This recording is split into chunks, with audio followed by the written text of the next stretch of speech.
Question number 4 हम start करें। Find equation of line in symmetric form when x1 and y1 is equals to -4 and 2, यानी कि point आपको given है, ये पॉइंट है, ठीक है, and tangent theta is equals to 3/4। अब उन्होंने आपको सिमेट्रिक फॉर्म की इक्वेशन मैंने आपके लिख दी, x minus x1 divided by cos theta is equals to y minus y1 divided by sin theta. मगर आप तो यहाँ देख रहे हैं कि यहाँ पर cos और sin थीटा की वैल्यू, यहाँ पर हमें तो टेंजेंट थीटा जो है वो गिवन है, तो हम इससे जो है हम sin और cos थीटा की वैल्यू दो तरीक़ों से निकाल सकते हैं। अब देखिए, आपको पता है कि टेंजेंट थीटा आपके पास क्या होता है, वो आपके पास sin थीटा और cos थीटा के इक्वल होता है, ठीक है, बात क्लियर हो गई ना। तो ये आपके पास 3/4 है, यानी कि sin थीटा की वैल्यू आपके पास 3 है और cos थीटा की वैल्यू 4 है। एक तो ये तरीका है। दूसरा तरीका आपके पास क्या है कि टेंजेंट आप जब पढ़ते हैं तो टेंजेंट थीटा आपके पास क्या होता है, परपेंडिकुलर ओवर बेस। तो परपेंडिकुलर आपको दिया हुआ है 3 और बेस आपको 4 दिया है, तो ये परपेंडिकुलर है, बेस है। अब पैथागोरस थ्योरम के थ्रू जो है हम क्या करते हैं, जो थर्ड मिसिंग साइड है वो फाइंड आउट करते हैं। परपेंडिकुलर आपके पास 3 है, बेस आपके पास 4 था, या 9 हो गया या 16 हो गया, यहाँ पर आपके पास 25 हो गया। अब दोनों साइड पर इसका आप स्क्वायर रूट ले लें तो आपके पास हाइपो की वैल्यू आ गई 5, ठीक है।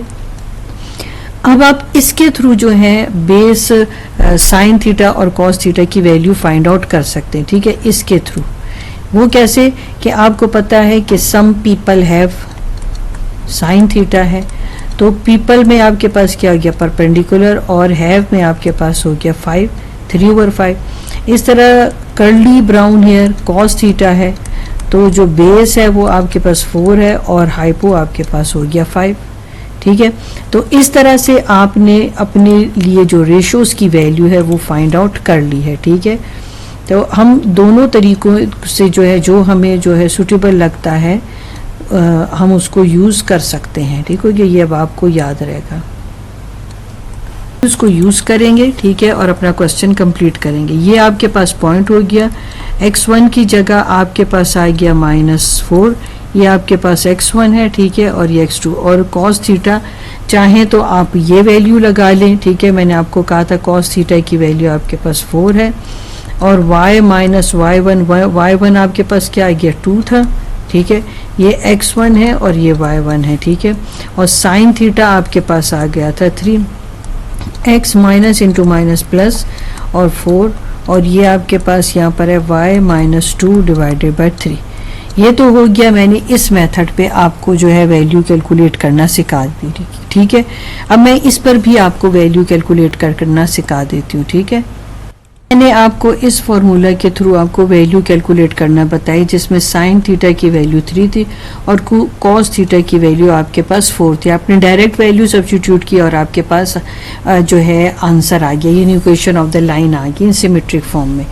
अब मैं ये वाला जो आपके पास डेटा है इसको यूज़ करके आपको इसकी जो वैल्यू है सब्स्टिट्यूट करके, और ये जो equation of the line in symmetric form है वो यूज़ करके बताती हूँ। अब आप देखें, आपके पास आता है x माइनस x1, ठीक है, cos थीटा, फिर y minus y1 sine theta.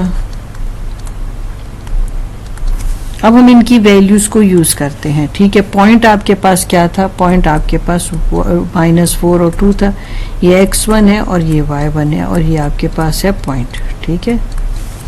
अब x1 की वैल्यू आपके पास है -4 और cos थीटा है आपके पास 4/5, y की वैल्यू 1 की वैल्यू 2 है और sin थीटा है आपके पास 3/5, ठीक है। अब आप इसको वैल्यू को जो है इन्वर्ट करते हैं तो ये आपके पास ऐसे आ जाएगा,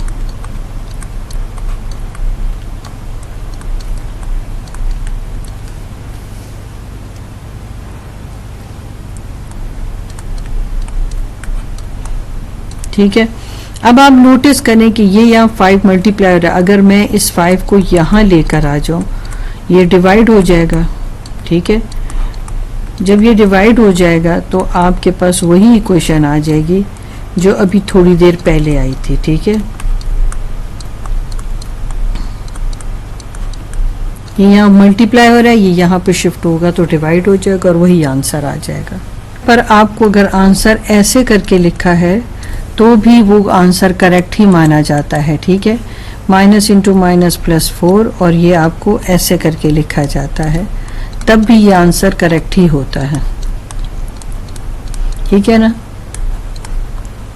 4 का सेकंड पार्ट है, सिमेट्रिक फॉर्म है। ये आपको पॉइंट गिवन है x1 y1 और थीटा गिवन है। अब x1 की वैल्यू आपके पास है 6 और आपके पास cos थीटा की वैल्यू है आपके पास 30, ठीक है। y1 की वैल्यू आपके पास -6 है। अब माइनस साइन की वजह से आपको एक एडिशनल ब्रैकेट इस तरह से लगानी पड़ती है और थीटा है 30, ठीक है ना। ये x -6 है और ये cos 30 आएगी आपके पास और y minus into minus plus हो जाएगा और यहाँ पर ये आपका आंसर आ गया। Equation of line in normal form. अब नॉर्मल फॉर्म की आपके पास इक्वेशन आपको पता है, अब आप वो इक्वेशन लिख रहे हैं नॉर्मल फॉर्म। वो आपके पास क्या थी, x cos थीटा और plus y sin theta is equals to p। अब p आपको गिवन है और थीटा आपको गिवन है, ठीक है। जो आपके पास cos थीटा है वो 120 है और y का जो sin थीटा है, थीटा 120 है, p आपको गिवन है वो 5 है। अब cos 120 डिग्री जो है वह आपके पास क्या है, -1/2, ये आप कैलकुलेटर से फाइंड आउट करेंगे, ठीक है। और y आपके पास sin 120 जो है √3/2 है और 5 आ गया। अब आपके पास है -x/2 आ जाएगा और प्लस √3 और y डिवाइडेड बाय 2 आ जाएगा और 5, ठीक है। अब आप ऐसे करें कि एलसीएम ले लें या 2 से सारे एक्सप्रेशन को आप मल्टीप्लाई कर दें। तो आप ऐसे करें 2 से सारे एक्सप्रेशंस को मल्टीप्लाई कर दें, ठीक है। 2 यहाँ पर भी आ गया, 2 यहाँ पर भी और 2 यहाँ पर भी। ये 2 से कैंसिल हो गया तो आपके पास आ गया -x plus cubic root of 3 है, स्क्वायर रूट ऑफ 3 और y मल्टीप्लाई हो रहा है और 5 2 टाइम 10। अब आप ऐसे करें कि आप x यहाँ पर लेकर आ जाएं, ठीक है। x पॉजिटिव हो जाएगा आपके पास। आपने ऐसी भी, अगर वो पॉजिटिव ना हो तो पूरे एक्सप्रेशन को आपने ऐसी भी फिर माइनस से मल्टीप्लाई करना होता है। तो ये आपके पास आ गया स्क्वायर रूट ऑफ 3 मल्टीप्लाई हो रहा है y के साथ और प्लस 10 इज इक्वल्स टू 0। ये आपके पास इक्वेशन ऑफ द लाइन आ गई। इसका अब आप सेकंड पार्ट देख लें, मगर उससे पहले आपने थीटा की वैल्यू फाइंड आउट करनी है। तो आप टेंजेंट इन्वर्स को इधर इसको टेंजेंट इन्वर्स लिखें और इस तरह से 1 में जो वैल्यू है टेंजेंट इन्वर्स की फाइंड आउट करें तो आपके पास एंगल आ जाएगा 45 डिग्री। अब नॉर्मल फॉर्म की इक्वेशन आप लिख लें, x cos थीटा की जगह 45 डिग्री हो जाएगा और y sin 45 आ जाएगा थीटा की जगह और p की जगह आप लिख लेंगे 10। अब x 45 डिग्री जो x cos 45 डिग्री है वो 1/√2 है। इसी तरह sin 45 डिग्री 1/√2 है और 10 आ गया आपके पास। अब आपके पास x आ गया डिवाइडेड बाय ये वैल्यू इसकी आप लिखेंगे y divided by square root of 2 और 10। अब आप ऐसे करें कि स्क्वायर रूट ऑफ 2 से पूरे एक्सप्रेशन को आप मल्टीप्लाई कर दें, ठीक है। तो आपको ज़रा एलसीएम लेना भी आसान हो जाएगा, ठीक है।